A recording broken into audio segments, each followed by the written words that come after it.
مولاي صل وسلم دائما أبدا على حبيبك خير الخلق كلهم. الحمد لله رب العالمين والصلاة والسلام على سيد المرسلين أما بعد فأعوذ بالله من الشيطان الرجيم بسم الله الرحمن الرحيم الصلاة والسلام عليك يا رسول الله وعلى آلك وأصحابك يا حبيب الله الصلاة والسلام عليك يا نبي الله وعلى آلك وأصحابك يا نور الله. الحمدللہ عز وجل مدنی چینل کے سلسلے فیضان قصیدہ بردہ شریف میں حاضر ہیں. میٹھے میٹھے اور پیارے اسلامی بھائیوں اور مدنی چینل کے ناظرین، آئیے سلسلے کے آغاز میں مدنی انعام نمبر 1 پر عمل کرتے ہوئے ہم کچھ اچھی نیتیں کر لیں. مدنی انعامات میں سے پہلا مدنی انعام یہ ہے کہ کیا آج آپ نے کچھ نہ کچھ جائز کاموں سے پہلے اچھی نیتیں کی، نیز کم از کم 2 کو اس کی ترغیب دلائی. تو حدیث پاک میں ہے کہ مومن کی نیت اس کے عمل سے بہتر ہے. تو نیت کر لی جائے کہ انشاءاللہ عز و جل اللہ تبارک و تعالی کی رضا پانے کے لیے بیان سننے کی نیت کرتا ہوں. انشاءاللہ عز و جل جو چیز اس سلسلے میں بیان کی جائے گی اس پر عمل کی کوشش کروں گا. جو مدنی پھول ذکر کیے گئے ممکنہ صورت میں ان کو لکھ لوں گا، اول تاخر بیان میں شرکت کروں گا. میٹھے میٹھے اور پیارے اسلامی بھائیوں اور مدنی چینل کے ناظرین، دعوت اسلامی کے اشاعاتی ادارے مکتبۃ المدینہ کی 480 صفحات پر مشتمل میرے شیخ طریقت امیر اہل سنت کی مایانات تصنیف بیانات عطاریہ حصہ اول کے صفحہ نمبر 112 پر یہ حدیث پاک جامع ترمذی کے حوالے سے منقول ہے.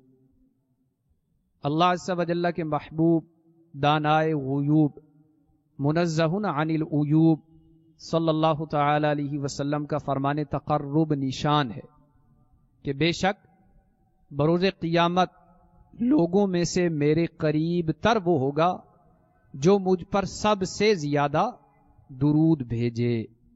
صلو علی الحبیب صلی اللہ تعالی علی محمد صلی اللہ تعالی علیہ وآلہ وسلم. میٹھے میٹھے اور پیارے اسلامی بھائیوں اور مدنی چینل کے ناظرین، قصیدہ بردہ شریف کی تیسری فصل کے 2 اشعار اس سے قبل کے 2 سلسلوں میں ذکر کیے گئے ہیں اور ان سے متعلقہ مدنی پھول بھی پیش کیے گئے. آج کے اس سلسلے میں انشاءاللہ عز و جل قصیدہ بردہ شریف کے فصل ثالث کے شعر نمبر 3، 4 اور 5 اور مجموعی طور پر قصیدہ بردہ کے اشعار نمبر 31، 32 اور 33 یہ اشعار اور ان سے متعلقہ مدنی پھول پیش کیے جائیں گے. ان اشعار میں سرکار دو عالم صلی اللہ تعالی علیہ وآلہ وسلم کے اوصاف جمیلہ میں سے ایک وصف جمیل یعنی دنیا سے بے رغبتی اور زہد و قناعت کو اختیار کرنا اس کا ذکر کیا گیا ہے. تو فصل ثالث جو پوری کی پوری فصل 29 اشعار پر مشتمل ہے، 29 اشعار ہیں اس کے، اور ان 29 اشعار میں سرکار دو عالم صلی اللہ تعالی علیہ وسلم کے کمالات، آپ کے اوصاف حمیدہ خصائل جمیلہ کا تذکرہ کیا گیا ہے. جیسے پہلے شعر میں نبی محترم صلی اللہ تعالی علیہ وآلہ وسلم رات بھر عبادت کرنے کا تذکرہ تھا، اس سے اگلے شعر میں نبی مکرم صلی اللہ تعالی علیہ وسلم کی اختیاری بھوک شریف کا تذکرہ تھا.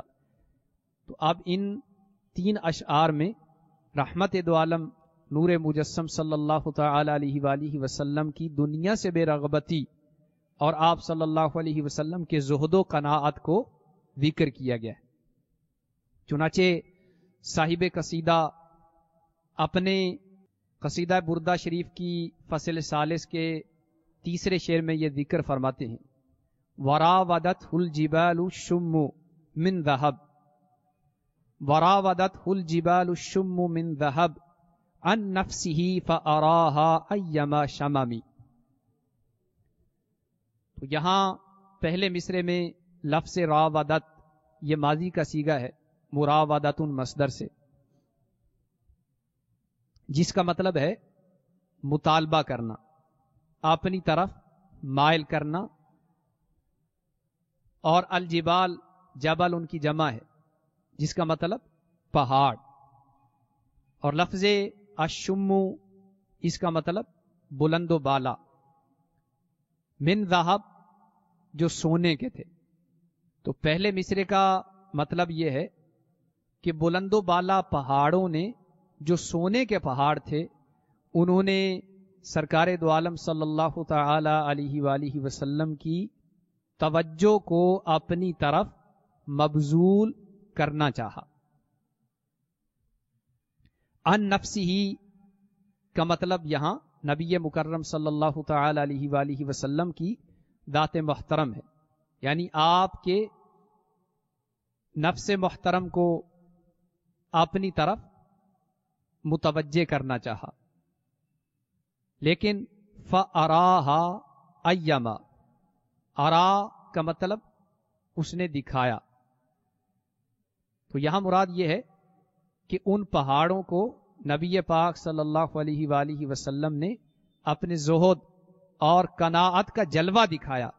ایما شممی، تو شمم سے مراد بلند حوصلہ، استغنا، زہد و قناعت. اور ایما کا مطلب کس شان سے.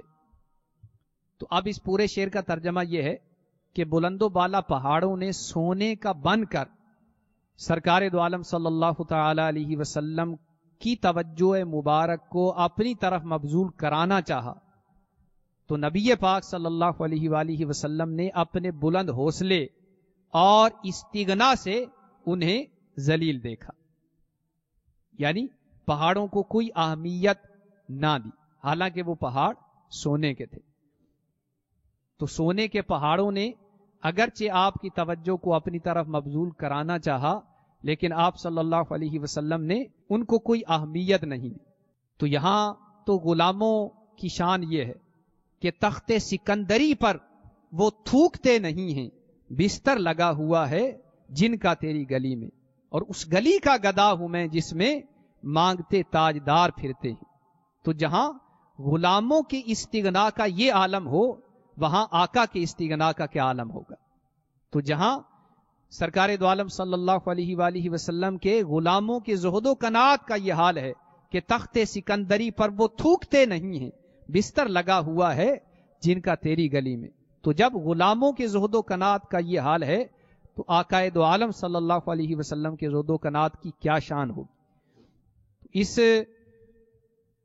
شعر مبارک میں صاحب قصیدہ نے اس روایت کی طرف اشارہ کیا ہے کہ جس میں مروی ہے کہ جبرائیل امین علیہ الصلوۃ والسلام سرکار دو عالم صلی اللہ علیہ وسلم کی خدمت اقدس میں حاضر ہوئے اور اللہ تبارک و تعالی کا سلام پیش کر کے بشارت دی کہ اللہ تبارک و تعالی فرماتا ہے اتحب ان اجعل هذه الجبال ذهبا وتكون معك اينما كنت، کہ اے محبوب اگر آپ یہ پسند کریں کہ میں ان پہاڑوں کو سونے کا بنا دوں اور یہ پہاڑ سونے کے بن کر آپ کے ساتھ رہیں، تو جہاں بھی آپ تشریف لے جائیں یہ پہاڑ سونے کے بن کر آپ کے ساتھ رہیں گے.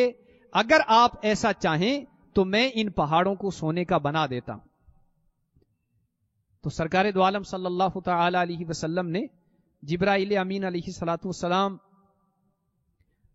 کے ذریعے جب یہ پیغام سنا تو روایت میں ہے فتوقف ساعتن، آپ صلی اللہ علیہ وسلم کچھ دیر کے لیے ساکت ہو گئے، آپ نے توقف فرمایا، سکوت اختیار فرمایا.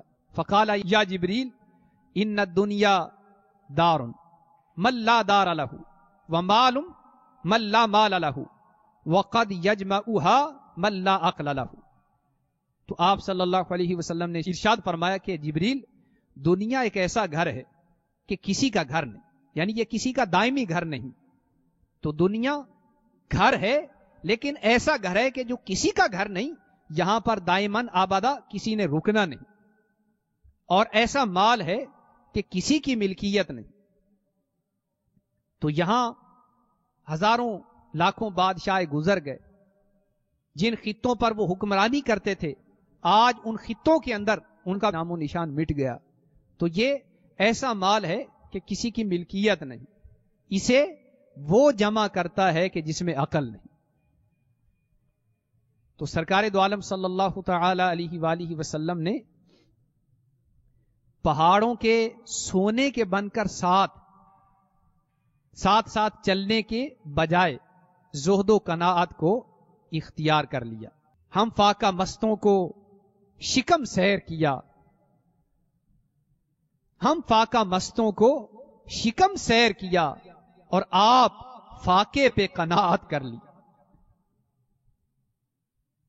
تو اس حدیث پاک سے واضح ہے کہ فضیلت فقیر صابر یہ غنی شاکر پر ہے، یعنی شکر گزار غنی پر صبر کرنے والا فقیر فضیلت رکھتا ہے. تو اس میں اس طرف مضمون موجود ہے، کیونکہ اللہ تبارک و تعالی نے اس میں پیارے محبوب صلی اللہ علیہ وآلہ وسلم کے خلق جمیل کی مشابہت رکھی ہے. تو امت میں سے جو بھی فقر کو اختیار کرے اور اس پر صبر کرے تو اس کی یہ ادائے حبیب باری عز و جل و صلی اللہ تعالی علیہ وسلم کے ساتھ مشابہت رکھتی. اسی لیے صوفیہ کرام یہ کہتے ہیں ہمت الرجال تہدم الجبال، کہ ہمت مرداں پہاڑوں کو منہدم کر دیتی. تو ہمارے پیارے آقا صلی اللہ تعالی علیہ وآلہ وسلم نے زہد کو اختیار کیا. تو پہاڑوں نے سونے کا بن کر آپ کی توجہ کو اپنی طرف مبذول کرانا چاہا، لیکن سرکار دو عالم صلی اللہ علیہ وآلہ وسلم نے اپنی شان استغنا اور زہد و قناعت کی بدولت پہاڑوں کی اس پیشکش کو ٹھکرا دیا. اور قصیدہ بردہ شریف کے 32ویں شعر اور فصل ثالث کے چوتھے شعر میں بھی سرکار دو عالم صلی اللہ علیہ وسلم کے زہد و قناعت کو ذکر کیا گیا ہے. چنانچہ صاحب قصیدہ فرماتے ہیں وَأَكَّدَتْ زُهْدَهُ فِيهَا ضَرُورَتُهُ إِنَّ الضَّرُورَةَ لَا تَعْدُو عَلَى الْإِسَامِ. تو اکدت یہ ماضی کا صیغہ ہے تاکید المصدر سے، جس کا مطلب مضبوط اور پختہ کیا. زہدہ یہ اکدت کا مفعول ہے، اور زہد کہتے ہیں قلت الترغیب، رغبت کی قلت زہد کہلاتی ہے. اور اصطلاح میں زہد کی تعریف یہ ہے الاعراض عن الدنیا و ترک راحتہ، کہ دنیا سے بے رغبتی اختیار کرنا اور اس کی راحت کو ترک کر دینا زہد ہے. وَأَكَّدَتْ زُهْدَهُ فِيهَا، تو فیہا میں ضمیر دنیا کی طرف راجع ہے. ضرورت یہ اکدت کا فاعل ہے، تو ضرورت مضاف مضاف الیہ مل کر یہ اکدت کا فاعل، جس کا مطلب ضرورت ظاہری اور احتیاج حسی. اور ان الضرورت کہ بے شک جو احتیاج حسی ہے اور ضرورت ظاہری ہے، لا تعدو، لا کا مطلب نہیں اور تعدو کا مطلب غالب آ سکتی، علی الاسمی اسم سے مراد عفت مآبی، پاک دامنی. تو یہاں اس پورے شعر کا مطلب یہ ہے کہ سرکار دو عالم صلی اللہ تعالی علیہ وآلہ وسلم کے زہد کو ضرورتوں نے اور مضبوط کر دیا، اس لیے کہ ضرورتیں پرہیزگاری اور عصمت مآبی پر غالب نہیں آ سکتی. میٹھے میٹھے اور پیارے اسلامی بھائیوں اور مدنی چینل کے ناظرین، سرکار دو عالم صلی اللہ تعالی علیہ وآلہ وسلم کا زہد شریف اور قناعت اور دنیا سے بے رغبتی، اس کا ایک نظارہ آئیے بخاری شریف کی حدیث پاک کی روشنی میں دیکھتے ہیں. اس حدیث پاک کو دعوت اسلامی کے اشاعتی ادارے مکتبۃ المدینہ کی 873 صفحات پر مشتمل کتاب سیرت مصطفیٰ صلی اللہ تعالی علیہ وسلم کے صفحہ نمبر 477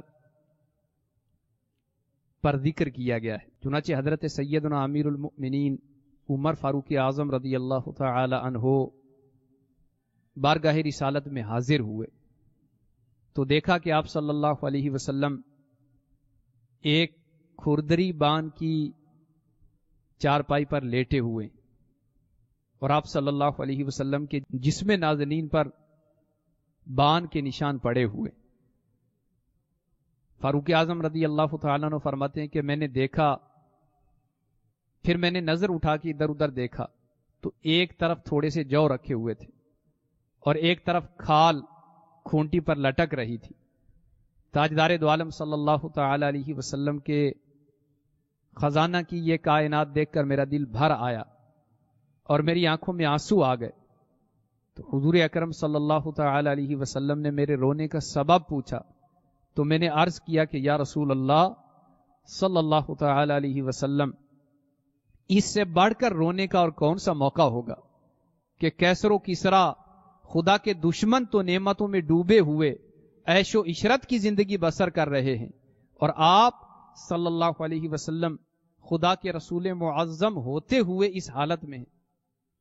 تو آپ صلی اللہ تعالی علیہ وسلم نے ارشاد فرمایا کہ اے عمر، کیا تم اس پر راضی نہیں ہو کہ کیسر و کسرا دنیا لیں اور ہم آخرت؟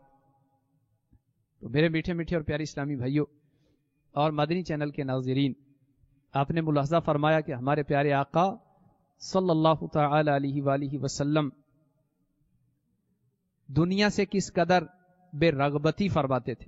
تو ہمارے آقا صلی اللہ تعالی علیہ وآلہ وسلم کو تمام کائنات کے خزانوں کی کنجیاں دی گئیں اور دنیا کی تمام نعمتیں آپ کے قدموں میں ہیں. اس کے باوجود آپ ان نعمتوں کی طرف توجہ نہیں فرما رہے، جبکہ دوسری طرف امت کا حال یہ ہے. تو امت میں سے بہت سارے لوگوں کا حال یہ ہے کہ دنیا ہائے دنیا کے نعرے ہیں. اتنا زیادہ بینک بیلنس ہونے کے باوجود، اتنا زیادہ مال و دولت ہونے کے باوجود، فیکٹریاں لگا لینے کے باوجود، عالی شان محلات و مکانات بنا لینے کے باوجود دولت کی ہوس کا بھوت ہمارے سر سے اترتا نہیں. تو دولت کی ہوس سر پر سوار ہے، حل میں مزید کے نعرے. تو پتہ نہیں اتنی دولت اکٹھی کر کے ہم کہاں لے کر جائیں گے. تو یہ دولت جو دنیا میں اکٹھی کی، جائز و ناجائز ذرائع اختیار کیے، مال بنایا، بینک بیلنس بڑھایا، یہ مرنے کے بعد ہمارے کسی کام نہیں آ سکے گا. تو کاش کہ ہمیں بھی آقائے دو عالم صلی اللہ تعالی علیہ وآلہ وسلم کی ان پیاری پیاری اداؤں کے صدقے دنیا سے بے رغبتی نصیب ہو جائے. نیکی کی دعوت کے صفحہ نمبر 259 پر یہ روایت منقول ہے. سرکار دو عالم صلی اللہ تعالی علیہ وسلم نے ارشاد فرمایا کہ جب میری امت دنیا کو بڑی چیز سمجھنے لگے گی تو اسلام کی ہیبت اس سے نکل جائے گی، اور جب نیکی کا حکم دینا اور برائی سے منع کرنا چھوڑ دے گی تو وحی کی برکت سے محروم ہو جائے گی، اور جب آپس میں گالی گلوچ اختیار کرے گی تو اللہ عز و جل کے ہاں مقام عزت سے گر جائے گی. تو دنیا کا لغوی معنی ہے قریب، اور دنیا کو دنیا اس لیے کہتے ہیں کہ یہ آخرت کی نسبت انسان کے زیادہ قریب ہے، یا اس وجہ سے کہ یہ اپنی خواہشات و لذات کے سبب دل کے زیادہ قریب ہے. تو دنیا کیا ہے؟ حضرت سیدنا علامہ بدر الدین عینی حنفی علیہ رحمت اللہ القوی عمدۃ القاری شرح صحیح بخاری جلد اول صفحہ 52 پر لکھتے ہیں کہ دار آخرت سے پہلے تمام مخلوق دنیا ہے۔ تو میرے میٹھے میٹھے اور پیارے اسلامی بھائیوں، حضرت سیدنا علی خواص علیہ رحمت اللہ الرزاق فرماتے ہیں کہ دنیا ابلیس لعین کی بیٹی ہے، اور اس دنیا سے محبت کرنے والا ہر شخص اس کی بیٹی کا خامند ہے۔ تو ابلیس اپنی بیٹی کی وجہ سے اس دنیا دار شخص کے پاس آتا جاتا رہتا ہے۔ لہذا میرے بھائی، اگر تم شیطان سے محفوظ رہنا چاہتے ہو تو اس کی بیٹی یعنی دنیا سے رشتہ قائم نہ کرو۔ رحمت عالم نور مجسم صلی اللہ تعالی علیہ وسلم کا فرمان معظم ہے کہ دنیا میٹھی سرسبز ہے، جو اس میں حلال طریقے سے مال کماتا ہے اور صحیح حقوق میں خرچ کرتا ہے، اللہ عز و جل اس کو ثواب عطا فرمائے گا اور اس کو جنت میں داخل فرمائے گا، اور جو اس میں حرام طریقے سے مال کماتا ہے اور اس کو غیر حق میں خرچ کرتا ہے، اللہ عز و جل اس کو دار الحوان یعنی ذلت کے گھر میں داخل فرمائے گا۔ سلطان مدینہ صلی اللہ تعالی علیہ وسلم کا فرمان باقرینہ ہے، ہوشیار رہو، دنیا لعنتی ہے اور جو کچھ دنیا میں ہے وہ ملعون ہے سوائے اللہ تعالی کے ذکر اور اس چیز کے جو رب تعالی کے قریب کر دے، اور عالم اور طالب علم کے۔ مفسر شہیر حکیم الامت مفتی احمد یار خان نعیمی علیہ رحمت اللہ القوی اس حدیث پاک کے تحت فرماتے ہیں کہ جو چیز اللہ اور رسول سے غافل کر دے وہ دنیا ہے، یا جو اللہ اور رسول کی ناراضی کا سبب ہے وہ دنیا ہے۔ بال بچوں کی پرورش، غذا، لباس، گھر وغیرہ شریعت کی نافرمانی سے بچتے ہوئے حاصل کرنا سنت انبیاء کرام ہے، یہ دنیا نہیں۔ میٹھے میٹھے اور پیارے اسلامی بھائیوں، ہرگز اس وسوسے کو ذہن میں مت جمائیے کہ ہم مسلمان ہو کر دنیا کی بہت ساری نعمتوں سے محروم و بے حال ہیں، جبکہ غیر مسلم قومیں دنیاوی طور پر نہایت ہی خوشحال اور مالا مال ہیں۔ یقین رکھیے کہ مسلمانوں کے لیے جنت کی آبادی یعنی ہمیشہ ہمیشہ رہنے والی نعمتیں ہیں، جبکہ غیر مسلموں کے لیے مرنے کے بعد کوئی راحت نہیں، اور ان کے لیے آخرت میں بھڑکتی ہوئی آگ اور جہنم کا دائمی یعنی ہمیشگی کا عذاب ہے۔ چنانچہ پارہ 25 سورۃ الزخرف کی آیت نمبر 33 تا 35 میں ارشاد رب العباد ہے، وَلَوْلَا أَن يَكُونَ النَّاسُ أُمَّةً وَاحِدَةً لَجَعَلْنَا لِمَن يَكْفُرُ بِالرَّحْمَنِ لِبُيُوتِهِمْ سُقُفًا مِّن فِضَّةٍ وَمَعَارِجَ عَلَيْهَا يَظْهَرُونَ وَلِبُيُوتِهِمْ أَبْوَابًا وَسُرُرًا عَلَيْهَا يَتَّكِئُونَ وَزُخْرُفًا وَإِن كُلُّ ذَلِكَ لَمَّا مَتَاعُ الْحَيَاةِ الدُّنْيَا وَالْآخِرَةُ عِندَ رَبِّكَ لِلْمُتَّقِينَ۔ ترجمہ کنز ایمان، اور اگر یہ نہ ہوتا کہ سب لوگ ایک ہی دین پر ہو جائیں تو ہم ضرور رحمان کے منکروں کے لیے چاندی کی چھتیں اور سیڑھیاں بناتے جن پر چڑھتے، اور ان کے گھروں کے لیے چاندی کے دروازے اور چاندی کے تخت جن پر تکیہ لگاتے، اور طرح طرح کی آرائش، اور یہ جو کچھ ہے جیتی دنیا ہی کا اسباب ہے، اور آخرت تمہارے رب کے پاس پرہیزگاروں کے لیے ہے۔ تو میرے میٹھے میٹھے اور پیارے اسلامی بھائیوں، قصیدہ بردہ شریف کے اس شعر میں سرکار دو عالم صلی اللہ تعالی علیہ وآلہ وسلم کی دنیا سے بے رغبتی کو ذکر کیا گیا ہے۔ مالک کونین ہیں، وہ پاس کچھ رکھتے نہیں، دو جہاں کی نعمتیں ہیں ان کے خالی ہاتھ میں۔ اور قصیدہ بردہ شریف کی فصل ثالث کا 5واں شعر جو پچھلے 2 اشعار ہی کے مضامین پر مشتمل ہے، تو اس میں صاحب قصیدہ یہ ذکر کرتے ہیں، وَكَيْفَ تَدْعُو إِلَى الدُّنْيَا ضَرُورَةُ مَنْ لَوْلَاهُ لَمْ تَخْرُجِ الدُّنْيَا مِنَ الْعَدَمِ۔ تو وَكَيْفَ استفہام انکاری کے لیے ہے کہ کیوں کر ایسا ہوتا۔ تدعو دعوت مصدر سے ہے جس کا مطلب بلائیں، انوائٹ کریں، الی الدنیا دنیا کی طرف، ضرورت حوائج ظاہری ضروریات، اور من سے مراد اس پاک ہستی کو. لو کا مطلب اگر، اور لاہو اگر وہ پاک ہستی نہ ہوتی.